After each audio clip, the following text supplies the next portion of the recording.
সাকিব ভাই ছাড়াও সিনেমা করেছে, আপনি সবাই জানেন। সাকিব ভাইয়ের কিন্তু নায়িকা অনেকে জানেন কি জানেন না আমি জানি না। সাকিব ভাইয়ের নায়িকা, মান্নার নায়িকা, রুবেলের নায়িকা, সে হিরো আলমের নায়িকা। অনেক কাহিল হয়ে গেছো, রোগা হয়ে গেছো, খাওয়া দাওয়া ঠিক মতো করো। আমি তো দেখে অবাক, আমি একদম ফেসবুকে দেখে আমার চোখে পানি এসে গেছে, কান্না পেয়ে গেছে। আমি হা করে আছি। বিশেষ করে রিলস বানাতে বানাতেই সময় চলে যায়, আর যে সময়টা দিব বাকি সময়টা দিব যে মুভি বা নাটক বানাবো। সবাইকে আসসালামু আলাইকুম, আশা করি আপনারা সবাই ভালো আছেন।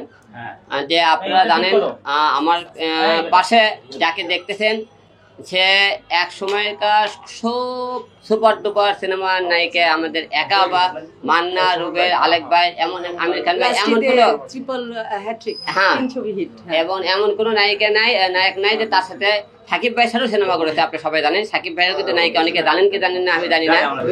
অনেকে হয়তো না, এখনকার ইয়াং জেনারেশন অনেকে হয়তো অনেকদিন থেকে পর্দার বিরতি যেহেতু সে তো অনেকে হয়তো জানে না সে সাকিব ভাইয়ের নায়িকা ছিল কিনা। সাকিব ভাইয়ের সাথেও কিন্তু সে সিনেমা করেছে।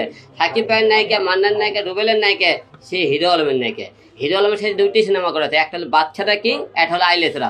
আপনি জানেন একা অপর বাচ্চাটা কিং কিন্তু কিছুদিন আগে রিলিজ হয়েছে। যাই হোক, অনেক কথা বললাম, আমার কথা তো অল টাইম আপনারা শোনেন, যেহেতু আমার নায়িকার পাশে আমরা নায়িকার কিছু কথা শুনি।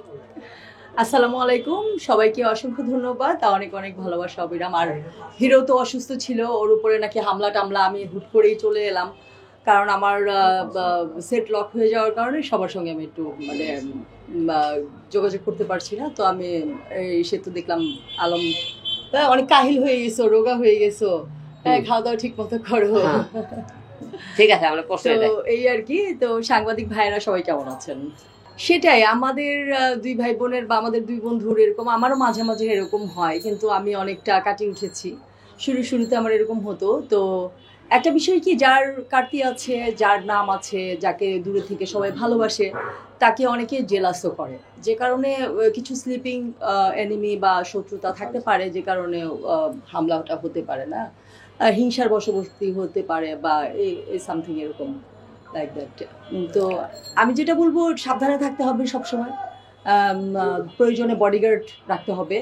হ্যাঁ, না হলে তো এখন আলমের পজিশনের অনুযায়ী আমার মনে হয় তাই কয়েকদিন পরে পরে এরকম হলে যে একটা দুর্ঘটনার ব্যাপার, মানে কয়েকদিন পরে পরে অসুস্থ হয়ে পড়ে আছে।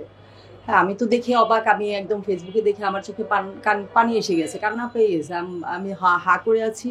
তারপর আমার মানে পাশ থেকে একজন বললো, কি হয়েছে আপু? আমি অফিসে ছিলাম তখন।